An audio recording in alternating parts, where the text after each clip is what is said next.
Shalom. Selamat hari Minggu Bapak Mama saudara-saudara. Salam jumpa dalam kasih Tuhan kita Yesus Kristus. Ada sukacita, semua sehat, puji Tuhan. Kalau demikian, mari kita beri kemuliaan bagi nama Tuhan. Kita patut bersyukur kepada Tuhan karena di dalam pemeliharaannya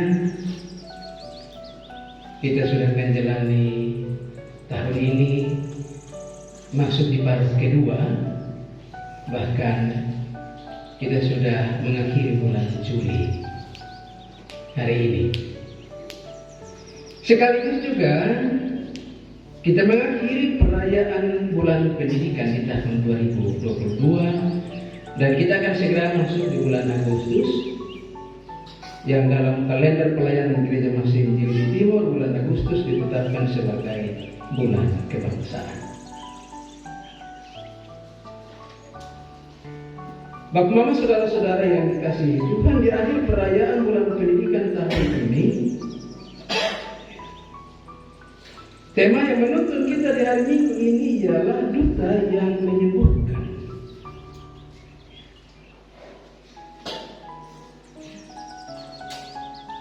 Duta itu dia sama dengan utusan. Duta itu adalah orang yang diutus. Diutus untuk melaksanakan tugas tertentu dari sang penutus.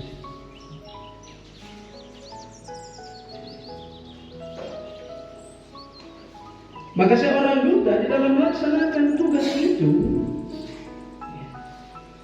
dia tidak boleh berbicara dan tidak boleh bertindak di luar apa yang dikehendaki oleh sang penutus. Jadi ketika seseorang diutus untuk menjadi pengantara,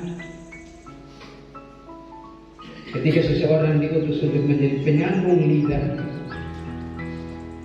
dari sang pengutus kepada orang lain, maka ketika dia berbicara, ketika dia bertindak, dia tidak boleh lakukan itu di luar apa yang dipesankan oleh sang pengutus.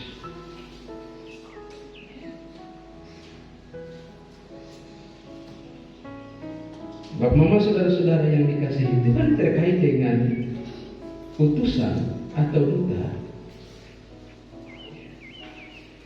Salomo dalam wejangannya dia berkata, dia menulis di dalam firman Tuhan tadi, utusan orang fasik menjerumuskan ke dalam celaka, tetapi duta yang setia mendatangkan kesembuhan. Ayat 17.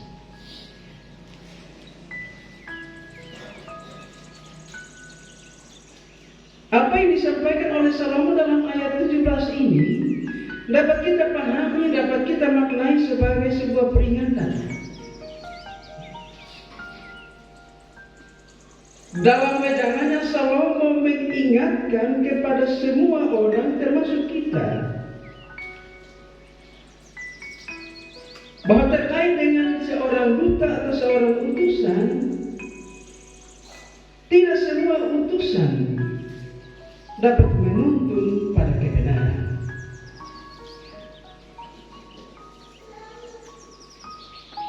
Tidak semua duta yang kemudian melaksanakan tugasnya itu dapat menuntun orang pada kebenaran.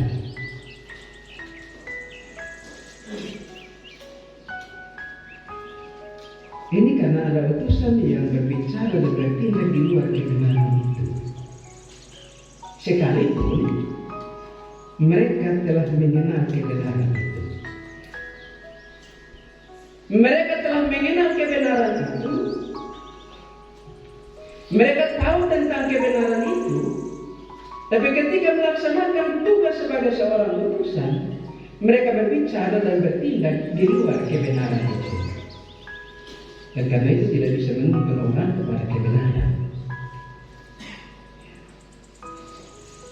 Nah, utusan macam ini disebut oleh Salomo sebagai utusan orang fasik. Yang sudah tahu tentang kebenaran, yang paham betul tentang kebenaran, tapi ketika melaksanakan tugasnya sebagai orang utusan, dia berbicara dan bertindak di luar kebenaran itu. Dan Salomo menyebutnya sebagai utusan orang fasik. Nah, fasik ini tidak berarti bahwa tidak mengenal Tuhan. Kata fasik ini tidak menunjuk kepada orang yang tidak mengenal Tuhan. Kata fasik tidak menunjuk kepada orang yang belum tahu Tuhan, belum tahu apa kehendak Tuhan. Kata fasik ini menunjuk kepada orang yang sudah kenal Tuhan, orang yang sudah tahu tentang apa kehendak Tuhan, tapi sengaja mengabaikan apa yang dia tahu, kemudian berbicara dan bertindak di luar apa yang dia tahu. Itu kata fasik. Jadi kata fasik tidak menunjuk kepada orang yang belum kenal, tapi suka kenal Tuhan, suka percaya Tuhan. Tapi kemudian berbicara, mengajar, mendidik, mengarahkan orang di luar apa yang menjadi kehendak Tuhan. Ini berbeda dengan duta yang setia atau duta orang setia. Setia dia sama dengan taat. Dia sama dengan berpegang teguh pada apa yang dia dengar. Dia berpegang teguh pada apa yang dia tahu. Itu kata setia. Nah, duta atau utusan orang setia ini, ia akan berbicara dan bertindak sesuai dengan apa yang dia dengar, apa yang dia lihat dari sang pengutus. Jadi duta orang setia itu dia ketika mengajarkan sesuatu, dia membimbing orang, dia mengarahkan orang, dia lakukan itu sesuai dengan apa yang dia tahu, apa yang dia dengar dari sang pengutus.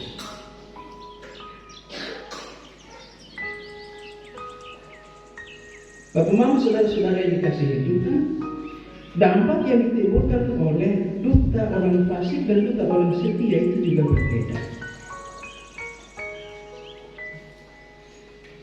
Akibat yang timbul dari duta orang fasik atau mengajarkan sesuatu di luar kehendak Tuhan,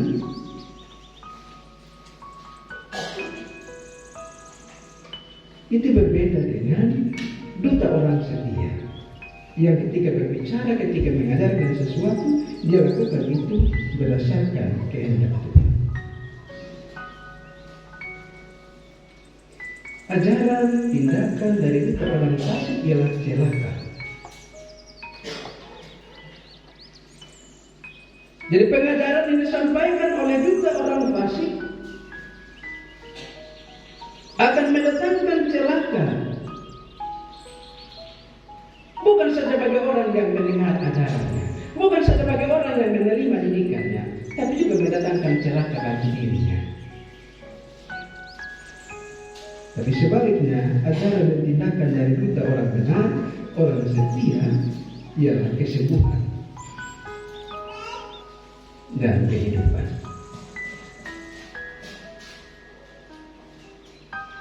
Jadi ajaran didikan dari duta yang setia, duta orang yang setia, itu akan menuntun orang pada kebenaran, sehingga dalam kebenaran itu kemudian dia menemukan pemulihan dan dia mengalami kesembuhan,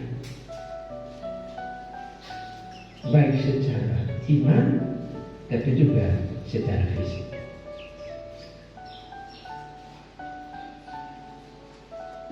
Bapak, saudara-saudara yang dikasihi Tuhan, di ayat 17 Salomo memperingatkan secara tegas bahwa ajaran dan tindakan dari duta orang fasik mendatangkan celaka, sedangkan ajaran dan tindakan dari duta orang setia, dari duta orang benar, mendatangkan kesembuhan dan kehidupan. Nah, dua dampak yang berbeda ini dari duta orang fasik dan duta orang benar itu, ini disebabkan karena mereka mendasarkan ajaran itu juga berbeda. Mendasarkan didikan mereka ketika menuntun orang lain itu juga dasarnya berbeda.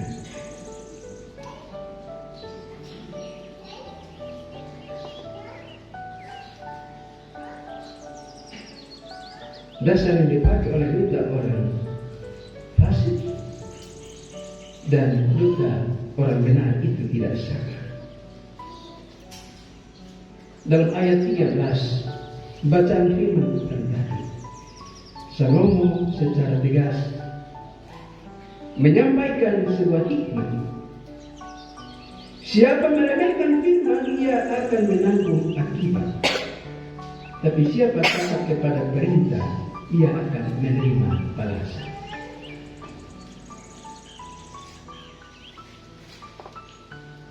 Duta orang fasik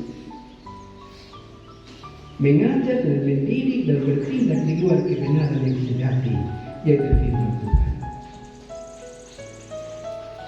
Mengajar, mendidik dan bertindak di luar firman Tuhan itu sama dengan meremehkan firman Tuhan, sama dengan tidak menganggap firman Tuhan, sama dengan tidak menghargai firman Tuhan. Dan kalau tidak menghargai firman Tuhan, dia sama dengan tidak menghormati Tuhan.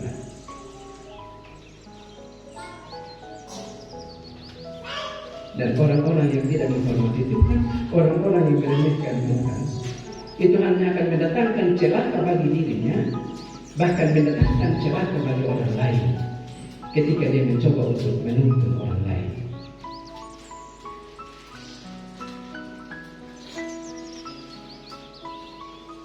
Tetapi siapa taat kepada perintah, siapa taat kepada firman akan menerima balasan.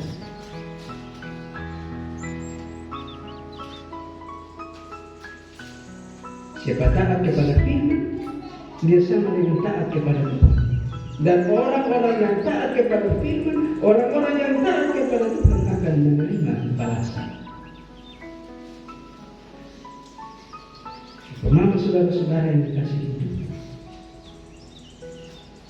balasan apa atau ganjaran apa yang akan didapat baik oleh duta yang mengajar dan mendidik dan bertindak sesuai dengan firman Tuhan, tapi juga ia mengajar, mendidik dan bertindak di luar firman Tuhan.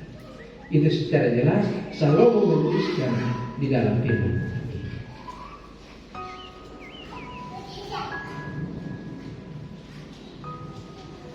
Balasan yang akan diterima baik oleh duta yang mengajar, mendidik dan bertindak sesuai dengan firman Tuhan, dan juga yang akan menerima pengajaran dan didikan berdasarkan firman Tuhan.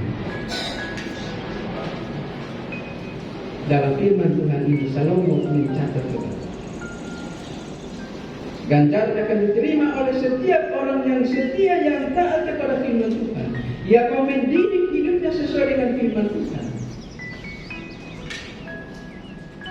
Yang pertama, selalu dilindungi oleh Tuhan. Dan orang-orang yang selalu dilindungi oleh Tuhan akan terhindar dari jerat maut. Ayat 14. Yang memberi hidupnya untuk kemudian dididik oleh Tuhan dalam firman-Nya, tapi juga yang selalu setia mendengarkan didikan dan ajaran yang berdasar pada firman Tuhan.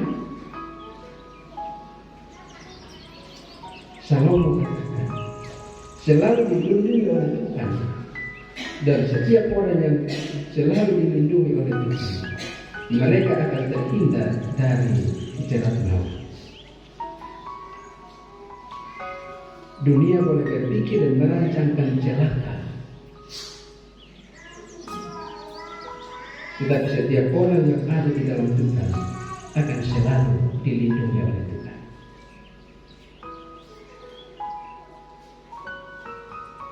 Itu ganjaran yang pertama. Yang kedua, orang-orang yang mau dididik, diajar dan bertindak sesuai dengan firman Tuhan,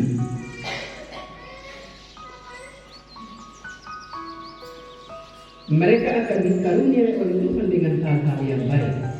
ayat 15. Akal budi yang baik mendatangkan karunia, tapi jalan pengkhianat mencelakakan mereka. Jadi orang-orang yang dididik, diajar dan bertindak sesuai dengan firman Tuhan, mereka akan selalu dikarunia oleh Tuhan dengan hal-hal yang baik.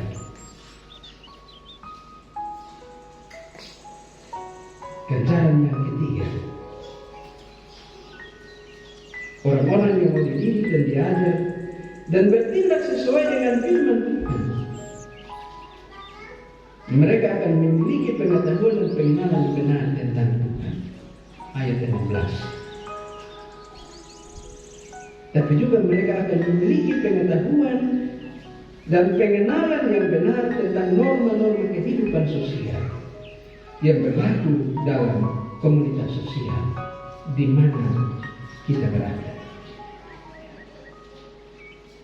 Jadi orang yang takut Tuhan, orang yang memberi diri untuk dididik oleh Tuhan dalam firman-Nya, dia akan bisa membedakan secara jelas mana yang benar dan mana yang salah, mana yang hitam dan mana yang putih. Dan kalau orang sudah membedakan secara jelas mana benar, mana salah, mana hitam, mana putih, maka orang yang takut Tuhan dia akan selalu memilih yang putih. Dia tidak akan memilih yang hitam. Dia akan selalu memilih untuk berjalan pada jalan yang benar. Dia tidak akan menyimpang ke kanan dan ke kiri.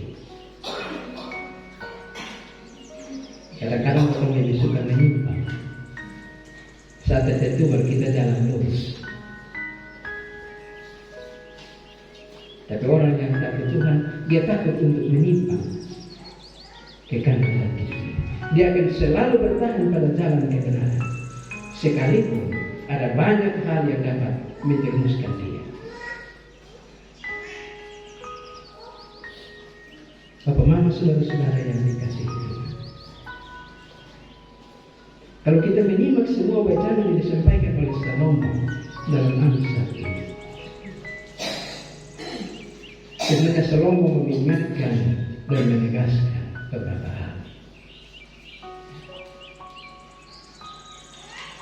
Salomo sudah mengingatkan beberapa hal, menegaskan beberapa hal dalam konteks di mana hikmat ini ditulis oleh Salomo, tapi juga menegaskan beberapa hal dalam konteks kehidupan bergereja pada masa ini.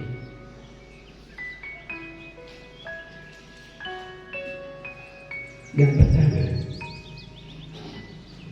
sebagai duta, sebagai utusan. Kalau omong tentang duta dan omong tentang utusan, kadang-kadang kita bikin pemisahan. Kita buat pemisahan.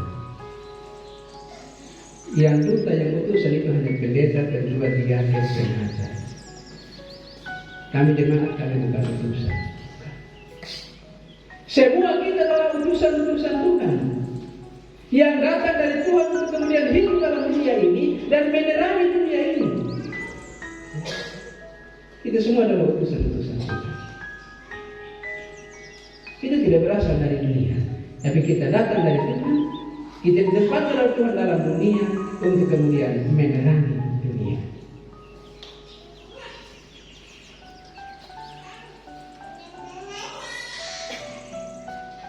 Sebagai utusan, sebagai duta, khusus dalam konteks kehidupan bergereja, kita sebut sebagai utusan Tuhan.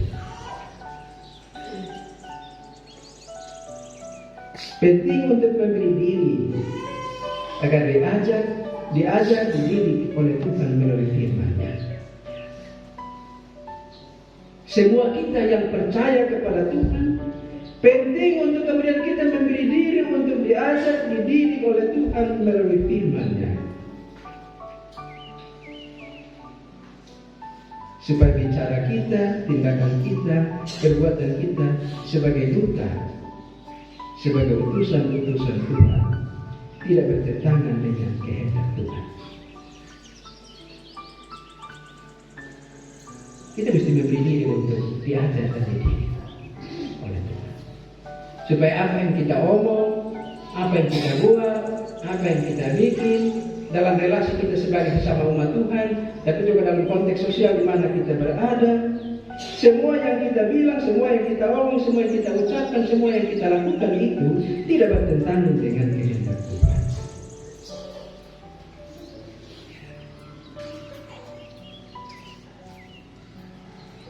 Sebagai utusan Tuhan, kita sudah tahu apa maunya Tuhan. Atau ada yang belum tahu tentang kehendak Tuhan? Di dalam ruangan ini ada yang belum tahu 10 hukum? Ada yang belum tahu 10 hukum? Dalam ruangan ini ada yang belum tahu tentang hukum kasih? Matius 22. Semua kita sudah tahu ya. Kita sudah tahu apa maunya Tuhan. Tapi ketika kita berbicara, ketika kita bertindak, ketika kita berbuat, perbuatan kita tidak sesuai dengan apa yang kita tahu. Bicara kita tidak sesuai dengan apa yang kita tahu. Nah, kalau kita ada dalam cara hidup yang seperti ini, selalu bilang kita adalah utusan-utusan orang fasik. Sekalipun kita ada dalam gereja, sekalipun kita sudah percaya Tuhan, tapi kalau kita sudah tahu tentang 10 hukum, kita sudah tahu tentang hukum kasih, tiap hari kita dengar firman Tuhan, tapi kalau kemudian bicara kita, perbuatan kita, tindakan kita tidak sesuai dengan apa yang kita tahu, Salomo bilang kita adalah utusan orang fasik. Yang kemudian mendatangkan celaka bagi diri kita dan juga bagi orang yang kita tuntun, bagi orang yang minimal bagi suami, bagi istri, bagi anak.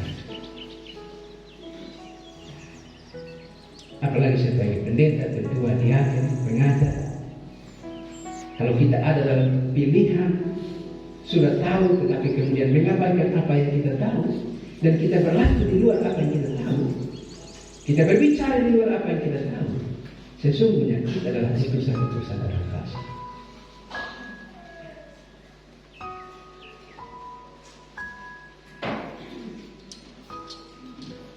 Yang kedua, dalam wejangan hikmat ini juga Salomo mengingatkan kepada kita sebagai umat Kristus, penting untuk selektif dalam menerima didikan dan pelajaran dari orang yang disebut sebagai utusan.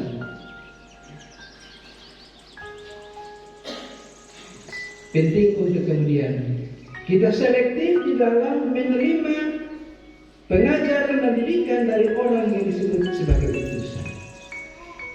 Sebab Salomo telah mengingatkan bahwa tidak semua utusan itu berbicara berdasarkan apa yang dikehendaki Tuhan. Salomo telah mengingatkan bahwa ada utusan orang fasik yang dapat menjerumuskan ke dalam celaka, tapi juga ada utusan orang benar, ada utusan orang setia yang dapat menghadirkan kebaikan. Bagaimana cara membedakan?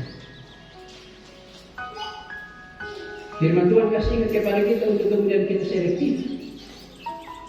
Utusan-utusan mana yang kemudian kita boleh dengar dan mengikuti ajaran didikan mereka. Bagaimana kemudian kita sebagai orang Kristen dapat membedakan secara jelas bahwa dia adalah utusan orang fasik atau dia adalah utusan orang benar yang berbicara tentang kebenaran. Atau semua bicara tentang firman. Atau semua bicara berdasarkan firman. Lihat dari buahnya.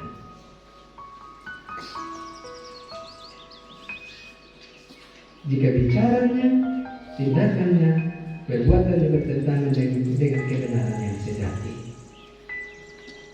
yang begini jangan ikut.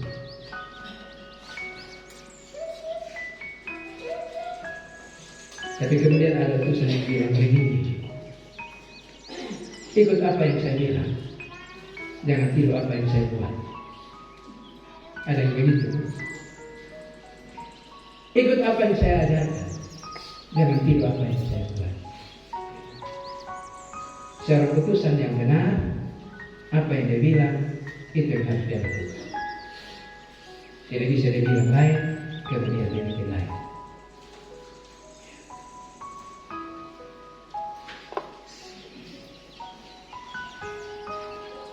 Kalau yang bicara tindakan dan perbuatannya sejalan dengan kebenaran sejati, firman Tuhan kasih ingat kepada kita. Ikuti dia, dengarkan dia, dan jadikan dia sebagai teladan. Bapak, mama, saudara-saudara yang dikasihi Tuhan, ketika sampai pada poin kedua ini saya bertanya pada diri, kira-kira kita sudah bisa jadi teladan atau belum? Sebagai seorang pendeta, kira-kira kita sudah bisa jadi teladan atau belum? Kira-kira kita pembicara, kita perbuatan, kita tindakan selama ini sudah sesuai dengan firman Tuhan atau belum? Karena itu firman Tuhan ini sebenarnya tidak saja mengingatkan kepada pendengar, tapi juga mengingatkan kepada saya sebagai yang menyampaikan. Untuk kemudian saya juga mengoreksi diri. Jadi jangan sampai kemudian seorang pendeta berbicara berapi-api dari mimbar, tapi kemudian tidak bisa cari teladan. Minimal jadi teladan bagi istri, bagi suami, bagi anak-anak. Dan teladan yang harus kita berikan kepada orang-orang dekat itu adalah teladan yang sesuai dengan kehendak kita, bukan sesuai dengan apa yang kita inginkan. Nah, kalau seorang bapak tidak bisa jadi teladan bagi istri, bagi anak-anak, seorang mama tidak bisa jadi teladan bagi suami, bagi anak-anak, bagaimana kemudian kehadiran dapat berdampak secara luas? Tidak bisa. Karena itu minimal keteladanan itu dia mulai dari dalam Tuhan, mempengaruhi dan menggiring seisi rumah untuk kemudian hidup dalam takut Tuhan. Itu keteladanan.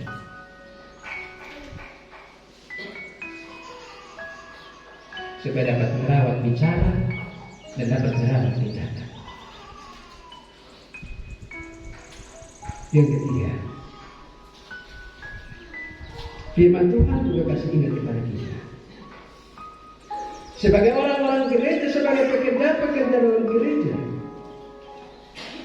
tapi juga sebagai pekerja-pekerja dalam dunia sekuler,